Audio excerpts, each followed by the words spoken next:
Mirëmëngjesi dhe mirë se vini në emisionin tuaj të përditshëm. Zgjohuni me ne. Data sot shënon 1 mars dhe ne si çdo ditë tjetër do të kthehemi pas në histori, art dhe kulturë.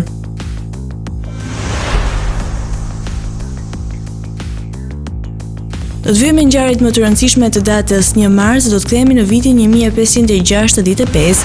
Kolonët portugezë themeluan qytetin e Rio de Janeiros, një nga metropolet më të famshme në botë sot. Shekuj më vonë, në vitin 1815, Napoleon Bonaparte, pas aratisis nga ishulli Elba, zbarkoi në Francë, duke nisur periudhën e tij të fundit të pushtetit të njohur si 100 ditët. Në vitin 1872 u krijua parku kombëtar Yellowstone, duke u bërë parku i parë kombëtar në histori, një simbol i mbrojtjes së natyrës. Ndërkohë në vitin 1966, Bashkimi Sovjetik arriti një tjetër sukses në garën hapësinore, ku sonda Venera 3 u bë objekti i parë i prodhuar nga njeriu që arriti në sipërfaqen e Venusit. Së fundmi, në vitin 1992 në Ballkan, populli i Bosnjë dhe Hercegovinës vendosi të shpallte pavarësinë nga Jugosllavia, duke hyrë në një periudhë të re të historisë së tij. 1565. Portugezët themelojnë Rio de Janeiro. 1872. Është themeluar Parku Nacional Yellowstone në SBA, i pari park nacional në botë. 2002. Sulmi i SBA-s mbi Afganistanin. Operacioni Anaconda fillon në lindje të Afganistanit. Në këtë datë kanë lindur personalitetet të shuara që kanë lënë gjurmë në fusha të ndryshme dhe si fillim në vitin 1445 lindi piktori i madh italian Sandro Botticelli, mjeshtri i rilindjes, i njohur për kryeveprat e tij si Lindja e Venusit. Po ashtu, në vitin 1810 erdhi në jetë kompozitori dhe pianisti polak Frédéric Chopin, i cili me muzikën e tij delikate dhe emocionale u bë një nga figurat më të mëdha të romantizmit. Në botën e muzikës, në vitin 1904, lindi Glenn Miller, një nga dirigjentët dhe muzikantët më të famshëm të epokës së swingut. Në kinematografi, në vitin 1910, u lind aktori britanik David Niven, i cili do të bëjë një nga emrat më të njohur të Hollywoodit, fituesi çmit Oscar. Dhe më afër kohës sonë, në vitin 1994, bota u njoh me Justin Bieber, këngëtarin kanadez që do të bëjë një nga artistët më të ndjekur të muzikës pop. Lindje. 1810. Lindi Frédéric Chopin, kompozitor polak. 1941. Lindi Koçi Petriti, poet shqiptar. 1945. Lindi Xhevair Spahiu, shkrimtar shqiptar. 1954. Lindi Ron Howard, aktor, regjisor, producent filmi amerikan. 1969. Lindi Femi Çakolli, studiues i letërsisë, poet dhe publicist. 1994. Lindi Justin Bieber, këngëtar kanadez. Kjo datë shënon gjithashtu dhe ndarjen nga jeta të disa figurave të njohura dhe në vitin 589, Papa Pelagji II ndoroi jetë, duke lënë pas një periudhë të rëndësishme për Kishën Katolike. Në vitin 1938 u shua Gabriele Annunzio, shkrimtari dhe poeti italian i njohur për ndikimin e tij në letërsinë dhe politikën e kohës. Në vitin 1960 u nda nga jeta François Albert Buisson, farmacist dhe akademik francez që dha kontribut të rëndësishëm në shkencë. Një tjetër humbje e madhe ndodhi në vitin 1995 kur George Junior Köhler, imunologu gjerman dhe fituesi i çmit Nobel, u largua nga jeta. Dhe në fund në vitin 2021, futbolli kroat humbi një nga trajnerët dhe ish lojtarët e tij më të njohur, Zlatko Krajnča. Vdekje. 1792. Vdiq Leopoldi II, mbret i mbretërisë romake, mbret romako-gjerman. 1911. Vdiq Jacobus Hendrikus van Holf, kimist holandez. 2012. Vdiq kantautori famshëm italian Lucio Dalla. Festa dhe përvjetore. Dita e pavarësisë së Bosnjës dhe Hercegovinës.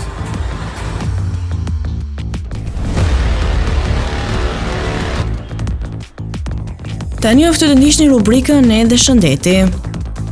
Lakra e kuqe është e pasur me vitaminë C.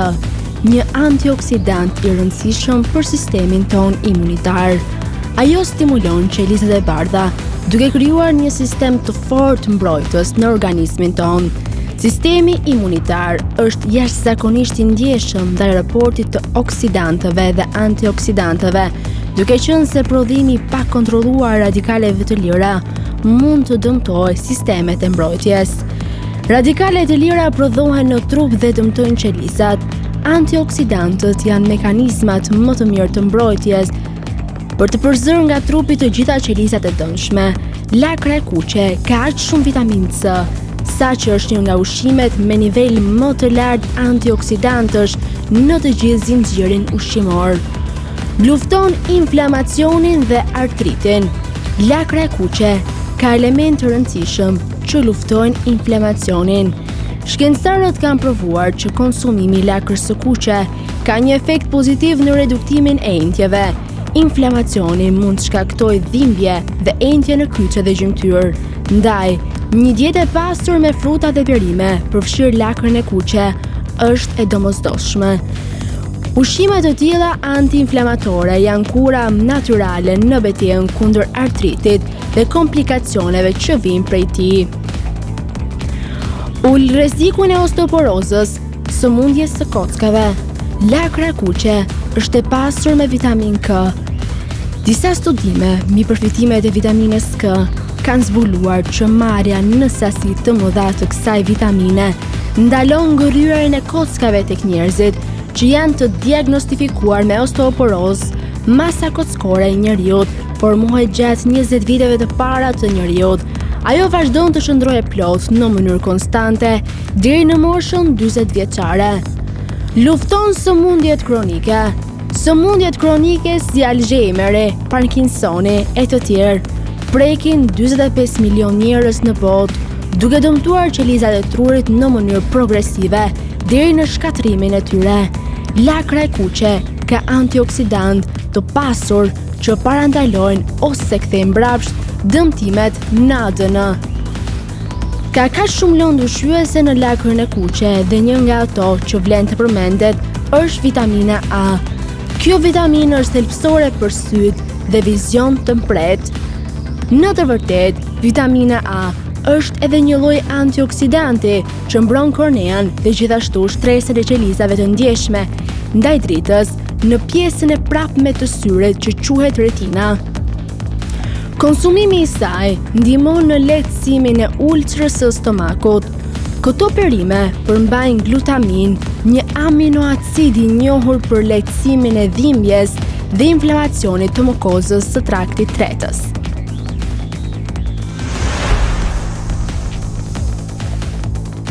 Për biografinë e sotme kemi zgjedhur të flasim për jetën dhe karrierën e një legjende të muzikës, Glenn Miller. Alton Glenn Miller lindi më 1 mars të vitit 1904 në Clarinda, Shtetet e Bashkuara të Amerikës. Familja e tij lëvizi shpesh gjatë fëmijërisë së tij dhe ai kaloi shumicën e viteve të para në Nebraska dhe Colorado. Interesi i tij për muzikën nisi që në moshë të vogël dhe ai mësoi të luante trombonin gjatë shkollës së mesme. Pas diplomimit u regjistrua në Universitetin e Colorados, por pasioni i tij për muzikën e bëri të lindte studimet për të fokusuar në karrierën e tij si muzikant. Në vitet 1920-1930, Miller punoi me disa nga orkestrat më të njohura të kohës, duke përfshirë Ben Polak dhe Tommy Dorsey. Ai nisi të krijonte emrin e tij si një aranxhues dhe kompozitor i talentuar, duke eksperimentuar me një stil të veçantë muzikor që do ta bënte atë të famshëm. Në vitin 1938, Miller formoi Glenn Miller Orchestra, e cila shumë shpejt u bë një nga grupet më të njohura të epokës së swingut. Me tingullin e tij unik dhe meloditë e paharrueshme, ai u shndrua në një nga figurat më të mëdha të muzikës së viteve 40. Këngë si In the Mood dhe Moonlight Serenade bën atë një ikonë të muzikës amerikane. Orkestra e tij ishte e veçantë për tingullin e ngrohtë dhe harmonitë melodike që krijonte, duke përdorur seksionin e saksofoneve në një mënyrë inovative. Kjo e bëri Glenn Miller një dirigjent të papërsëritshëm në muzikën swing. Në kulmin e suksesit të tij, Miller vendosi të lindte pas karrierën muzikore për të bashkuar forcave ajrore të SBA-s gjatë luftës së dytë botërore. Ai krijoi Army Air Force Band me të cilën performoi për trupat amerikane në Europë, duke ngritur moralin e ushtarëve me muzikën e tij. Në 15 dhjetor 1944, Glenn Miller hipi në një aeroplan të vogël ushtarak nga Anglia për në Francë, ku do të performonte për trupat aleate pas çlirimit të Parisit. Fatkeqësisht, avioni i tij u zhduk mbi kanalin La Manchit dhe asnjëherë nuk u gjetën as mbetjet e avionit dhe as trupi i tij. Edhe pas vdekjes së tij tragjike, muzika e Glenn Miller vazhdoi të jetonte. Bryan Adams. Bryan Gay Adams, lindur më 5 nëntor 1959, është një muzikant, këngëtar, kompozitor, producent dhe fotograf kanadez. Ai është përshkruar si një nga artistët muzikor më të shitur të gjitha kohërave dhe vlerësohet të ketë shitur midis 75 milion dhe më shumë se 100 milion disje dhe këngë në mbar botën. Adams ka pasur 25 single, 15 më të mirët në Kanada dhe një duzin ose më shumë në secilën nga SBA, Mbretërinë e Bashkuar dhe Australi. Adams ju bashkua grupit të tij të parë në moshën 15 vjeçare dhe në moshën 20 vjeçare u publikua albumi i tij i parë debutues. Ai u bë i famshëm në Amerikën e Veriut me albumin më të mirë në 1983, Cuts Like a Knife, duke shfaqur titullin e tij dhe baladën Drejt nga zemra, hiti i tij i parë në 10 qenë më të mirë në SBA. Albumi i tij numër 1 kanadez dhe amerikan i vitit 1984, Reckless, i cili u bë albumi i parë i një kanadezi që u certifikua me diamant në Kanada, e bëri atë një yll global me 6 këngë të listuara duke përfshirë Run to You dhe Summer of 69. Të dyja 10 hitet më të mira në SBA dhe Kanada dhe balada e fuqis Heaven, një hit numër 1 në SBA, albumi i tij i vitit 1987, Into the Fire, me këngën e tij 10 të SBA-s dhe Kanadas, Head of the Night, u ngjit në numrin 2 në Kanada dhe 10 më të mirë në SBA dhe disa vende të tjera. Në vitin 1989, ai e mbylli dekadën duke shkruar bashkë me kompozitorin tjetër kanadez Jim Walance dhe kompozitorin amerikan Diane Warren, When the Night Comes, luajtur në titullin fundor të dramës së këtij të atij viti me Tom Selleck, An Innocent Man. Në vitin 1996, albumi 18 i D. Adams ishte albumi më i mirë në shumë vende, por arriti vetëm 31 në SBA. Ai bëri duete me Barbara Streisand, më në fund gjeta dikë, hiti i tij i fundit në 10 në SBA dhe Medallion C, Kur të ikësh, një hit ndërkombëtar në 5 e parë. Në vitet 1990, Adams kishte 6 këngë numër 1 të radios europiane për 32 javë, respektivisht e 4-ta dhe e 3-ta, dhe 3 këngët numër 1 në tabelën europiane të shitjeve për 29 javë rresht, më së shumti javë në çdo artist, që nga viti 1999 Adams publikoi 8 albume, 3 duke arritur numër 1 në Kanada dhe 3 të fundit duke arritur të 3 të parët në Mbretërinë e Bashkuar, Gjermani dhe gjetën në Europë. James Adam Belushi, ose Jim Belushi, lindi më 15 qershor të vitit 1954 në Chicago. Është aktor amerikan i kinematografisë, teatrit dhe televizionit me prejardhje shqiptare. Jeta e hershme. Fëmijërinë e rinin i kaloi në Vaton. Është fëmia i tretë, një nga 4 fëmijët e Adam dhe Agnes Belushit. Baba i tij, Adami, emigroi në SBA duke lënë vendlindjen në fshatin Qytez në vitin 1934 në moshën 15 vjeçare, ndërsa nëna e tij, Agnes Belushi, lindi në SBA, ishte bi e një emigranti shqiptar. Vëllai i tij më i madh ishte John Belushi, po ashtu aktor i famshëm i skenës Hollywoodit dhe shoqërisë në SBA. Belushi studioi në Universitetin e Illinoisit, të quajtur Southern Illinois University, dhe u specializua në degët e artit, të shprehurit dhe teatri. Paraqitja në skenë. Në vitin 1977 deri në 1980, Jimmy punoi së bashku me grupin teatror të Chicagos, të quajtur The Second City. Gjatë kësaj periudhe prezantohet si debutant në televizion, më 1978 në Who's Watching the Kids, po ashtu kishte disa pjesësa në serinë Brian De Palma dhe Fari. Roli i tij i parë ishte në filmin Michael Mann Thief. që nga viti 1983 deri në 1985 shkroi dhe mori pjesë në programimin e mbrëmjes së shtunës Saturday Night Live. Kulmin e famës së tij, drejtori kryesor arriti me rolet ndihmëse në About Last Night dhe Salvatore, luajti role në filmat Real Man, The Principal, Red Hat, Taking Care of Business, e të tjerë. Po ashtu, Jimmy punoi në filmat Vizat e Mor. Një ndër sinkronizimet është dhe ai në filmin Vizat e Mor Geppetto, një version i filmit artistik Pinocchio. Është i martuar 3 herë dhe ka 3 fëmijë. Sipas prezantimeve të tij në skenën e shoqërisë amerikane dhe në përgjithësi me intervistat e tij, ai mburret për përardhjen e tij shqiptare. Do të vijmë me rubrikën kuriozitete dhe gjithmonë për shekuj me radhë njerëzit kanë tentuar të udhëtojnë në kohë dhe një nga teoritë më misterioze dhe integruese është eksperimenti i Filadelfias, një ngjarje që thuhet se ka ndodhur gjatë luftës së dytë botërore. Sipas teorive konspirative, në tetor të vitit 1943, Marina Amerikane krijoi një eksperiment sekret me anijen US Eldridge në portin e Filadelfias, duke përdorur teknologji të fshehtë për të bërë anijen të padukshme ndaj radarëve të armikut. Por sipas disa dëshmitarëve, eksperimenti shkoi më tej se kaq. Thuhet se anija jo vetëm që u zhduk nga syri i njeriut, por u teleportua për disa çaste në Norfolk, Virginia, duke bërë një udhëtim të papritur në hapësirë dhe kohë.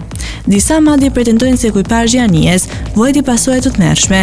Disa prej tyre u gjetën të ngurtësuar në metalin e anijes, ndërsa të tjerë u zhdukën përgjithmonë. Marina Amerikane gjithmonë ka mohuar ekzistencën e këtij eksperimenti, duke cilësuar atë si një mit, por shumë njerëz ende besojnë se kjo ishte një përpjekje për udhëtimin në kohë apo për zhvendosjen e materjes. E ku tjetër përveç Egjiptit të lashtë. Pushtimi i Egjiptit nga Napoleoni për europianët hapi portat e historisë së Egjiptit. Në ato kohë, mumjeve nuk i jepej respekti që meritonin dhe në fakt mund të bliheshin nga shitësit ambulant për të përdorur si ngjarje kryesore për festat dhe tubimet shoqërore që zhvilloheshin në shekullin e 18.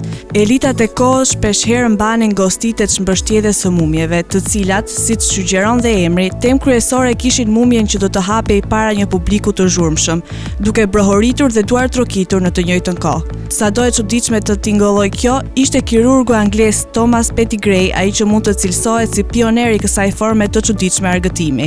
Ai ishte shkencëtar i shquar që kishte vaksinuar mbretëreshën Victoria, ishte antik i njohur dhe autor i disa nga librave më të mirë të kohës për mumjet dhe mjekësinë e lashtë. Por gjithmonë do të mbahet mend si djaloshi që i bëri të njohur afeset e shmbështjedhjes së mumjeve, paçka që këto e bëri para një grupi mjekësh më 1821. Por nga vitet 1830 ky veprim u shndrua në fest. Festat e shmbështjedhjes përfunduan në fillimin e shekullit 20. Me zbulimin e rrezeve X u bë e mundur që historianët dhe shkencëtarët të shikonin më nga afër mumjet pa i prekur mbështjedhjet. Dikur mbetjet e ruajtura të egjiptianëve të lashtë bluheshin në pluhur dhe konsumoheshin si ilaç mjekësor. Në të vërtetë, mumja e bërë pluhur ishte kaq e popularizuar sa që nxiti dhe një tregti të falsifikuar për të përmbushur kërkesën, në të cilën bënte pjesë mishi i lypsarëve të vdekur, i cili shitej si mishi i egjiptianëve të lashtë të mumifikuar. Me përparimin e revolucionit industrial, mumjet egjiptiane u shfrytëzuan për qëllime të tjera. Një numër i madh mumjesh njerëzore dhe kafshësh u mblodhën dhe u dërguan në Britani dhe Gjermani për të përdorur si plera. Të tjerat u përdorën për të krijuar pigmentet e së kafenjtës së mumjeve ose u hoqën mbështjedhjet e tyre dhe më pas u eksportuan në SBA për të përdorur në industrinë e prodhimit të letrës. Autori Mark Twain madje raportoi se në Egjipt mumjet u doqën si lëndë djegëse për lokomotivat. Në fillimin e shekullit 19, mumjet u bën objekte të çmuara ekspozimit dhe shumë prej tyre u blen nga koleksionistët e pasur privat europian dhe amerikan si suvenire turistike. Për ata që nuk mund të përballonin një mumje të tërë, mbetjet si një kokë, dorë ose këmbë mund të bliheshin në tregun e zi. Lindi dhe mania që gjithçka ja dha formën dizajnit Art Deco. Ndërkaq, vdekja e papritur në vitin 1923 e Lordit Carnarvon, sponsorit të ekspeditës së mbretit Tut, nga shkaqe natyrore, shpejt u atribua si bestytni e re të mallkimit të mumjes. Por pse njerëzit mendonin se mumjet ishin të mira për shëndetin? Fillimisht nxiteshin nga besimi se mbetjet njerëzore mund të kuronin çdo gjë, nga murtaja bubonike e deri te dhimbja e kokës e sulmi në zemër. zemër, dhe më pas nga idetë makabre që njerëzit kishin për argëtimin pas darkës. Mumia ishte përshkruar për çdo gjë. Prandaj, papritur njerëzit plaçkitën varret egjiptiane jo vetëm për bizhuteri apo qeramik, por edhe për trupat brenda. Praktika e konsumit të pjesëve të mumjeve të lashta egjiptiane dhe më vonë kufomave të balsamosura të gjitha llojeve filloi në shekullin e 9. E quajtur sipas fjalës lokale substanca u përdor në botën arabe si materie e shtrenjtë, e çmuar dhe efektive. Por mumja ishte substancë gjetur në një shpat të vetëm malsor persian, ku kishte asfalt. Mirë po, kur europianët perëndimor filluan të njeheshin me botën islame dhe të përkthenin tekstet e saj, një përkthim i vetëm i gabuar çoi në një konfuzion të gjerë dhe një sër përkthyesish e identifikuan gabimisht mumjen si substancë nxjerrë nga trupat e ruajtur në varret egjiptiane.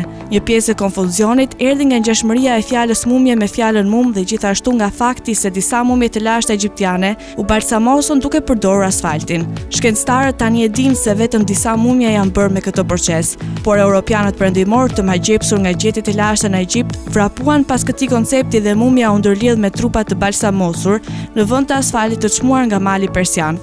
Sidoqoftë, përkthimi i gabuar dhe keqkuptimet mjekësore kombinoheshin me një tjetër besim të gabuar, atë se trupi i njeriut përmban veti që mund të shërojë njerëzit e tjerë.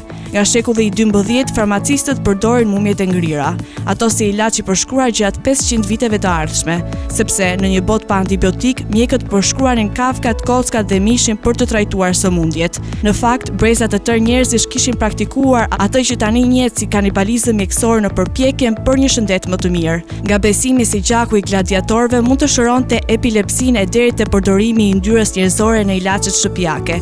Kanibalizmi mjekësor ishte i njohur në Europën perëndimore mesitare. Por, me ardhjen e mumjes, mjekët besuan se gjetën një burim të ri të produkteve shëruese të bëra nga trupi i njeriut. Mirë po, jo të gjithë ishin të bindur për këtë. Një mjek mbretëror dyshoi se mumja ishte ilaç i dobishëm dhe ai ka parë mumje të falsifikuara të fshatarëve të vdekur në Aleksandri në vitin 1564. Kuptoi se njerëzit mund të mashtroheshin, ata nuk konsumonin gjithmonë mumje të vërteta të lashta. Kjo ndodhi me që kërkesa e kaloi shpejt ofertën, duke çuar në një tregti të shpejtë të mumjeve të rreve. Tregtarët filluan të shisnin kufomat e reja dhe trupat e kriminalëve të ekzekutuar, të njerëzve të skllavëruar dhe të tjerëve në përpjekjen për të përfituar nga kjo çmenduri. Rrëmbyesit e trupave natën vjellnin trupat e atyre që ishin varur, shkroi një vëzhgues i cili vuri në dukje se trupat pastaj balsamoseshin me krip dhe ilaçe, thaheshin në furrë dhe bluheshin në pluhur që farmacistët ia shtonin ilaçeve shtëpiake. Mirë po, falsifikimet ilustrojnë një pikë të rëndësishme. Kishte kërkesë të vazhdueshme për mish të vdekur, por të përdorur në mjeksi dhe furnizimi i mumjeve të vërteta egjiptiane nuk mund ta përmbushte këtë kërkesë. Kështu farmacistët dhe herbalistët deri në shekullin 18 shpërndanin ilaçe të bëra nga mumjet. Mbreti Charles II anglis mori ilaçe të bëra nga kafka njerëzore pasi posoi një sulm në tru, dhe deri në vitin 1909 mjekët zakonisht përdorin kafkat për të trajtuar sëmundjet neurologjike. Por elitën mbretërore dhe shoqërore, ngrënia e mumjeve dukej si ilaç i përshtatshëm mbretëror, pasi mjekët pretenduan se mumja ishte bërë nga faraonët dhe mbretërit han mbretërit. Sot tregu i zi i kontrabandës së antikitetit përfshir mumjet vlen rreth 3 miliard dollar. Asnjë arkeolog serioz nuk do të çmbështillte një mumje dhe asnjë mjek nuk do ta sugjeronte të hante një të tillë, por joshja për mumjet mbetet e fortë. Ato janë ende në shitje, ende të shfrytëzuar dhe ende janë mall.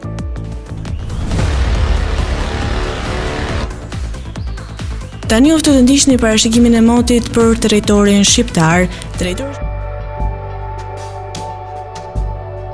Territori shqiptar për datën 1 mars 2026 do të jetë në ndikimin e masave ajrore relativisht të qëndrueshme me alternime mes vranësirave dhe kthjellimeve. Paraditja do të karakterizohet nga vranësira në zonat qendrore dhe veri perëndimore, ndërsa verilindja dhe juglindja do të kenë më shumë intervale me diell.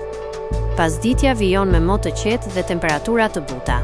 Temperatura minimale pritet të zbresë deri në 1 gradë Celsius, ndërsa ajo maksimale do të arrijë deri në 16 gradë Celsius. Gjatë ditës priten rreth 5 deri në 7 orë me diell në varësi të zonës. Era do të fryjë lehtë nga drejtimi jug-perëndimor me shpejtësi 2 deri në 5 metra për sekond. Deti do të ketë dallgëzim të ulët rreth 1 deri në 2 ballë. Indeksi ultraviolet për Tiranën pritet të jetë i ulët rreth 3. Sipas të dhënave astronomike, lindja e diellit në Tiranë do të jetë rreth orës 6:09 minuta, ndërsa perëndimi rreth orës 17:37 minuta. Temperaturat minimale dhe maksimale për qytetet kryesore të Shqipërisë do të jenë si më poshtë. Shkodër, 8 deri në 15 gradë Celsius. Kukës, 6 deri në 14 gradë Celsius. Peshkopi, 5 deri në 12 gradë Celsius. Tiranë, 10 deri në 15 gradë Celsius. Durrës, 9 deri në 15 gradë Celsius. Kavaj, 8 deri në 15 gradë Celsius. Elbasan, 9 deri në 16 gradë Celsius. Berat, 8 deri në 15 gradë Celsius. Korç, 1 deri në 9 gradë Celsius. Vlorë, 11 deri në 15 gradë Celsius. Gjirokastër, 7 deri në 14 gradë Celsius. Sarand, 8 deri në 15 gradë Celsius. Tani oftë të ndiqni parashikimin e motit për territorin e Kosovës. Territori i Kosovës për datën 1 mars 2026 do të jetë në ndikimin e motit të qëndrueshëm me diell në pjesën më të madhe të territorit. Paraditja do të jetë e kthjellët, ndërsa pasditja vijon me diell dhe temperatura të buta. Temperatura minimale pritet të zbresë deri në 0 gradë Celsius, ndërsa ajo maksimale do të arrijë deri në 15 gradë Celsius. Era do të fryjë lehtë nga drejtimi perëndimor me shpejtësi 2 deri në 4 metra për sekond. Indeksi ultraviolet për Prishtinën pritet të jetë i ulët rreth 3. Sipas të dhënave astronomike, lindja e diellit në Prishtinë do të jetë rreth orës 6:05 minuta, ndërsa perëndimi rreth orës 17:31 minuta. Temperaturat minimale dhe maksimale për qytetet kryesore të Kosovës do të jenë si më poshtë. Mitrovic, 3 deri në 14 gradë Celsius. Podujev, 0 deri në 13 gradë Celsius. Skënderaj, 0 deri në 14 gradë Celsius. Pej, 5 deri në 13 gradë Celsius. Prishtinë, 1 deri në 13 gradë Celsius. Gjakov, 2 deri në 15 gradë Celsius. Malishev, 3 deri në 14 gradë Celsius.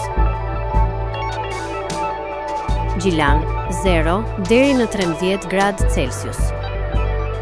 Perizaj, 2 deri në 14 gradë Celsius. Kaçanik, 2 deri në 13 gradë Celsius. Suharek, 3 deri në 14 gradë Celsius. Prizren, 3 deri në 14 gradë Celsius. Të nderuar teleshikues, kemi arritur në fund të emisionit edhe për ditën e sotme. Bashkë do të rishemi sërish nesër në po të njëjtën orë. Deri atëherë, miru takofshim.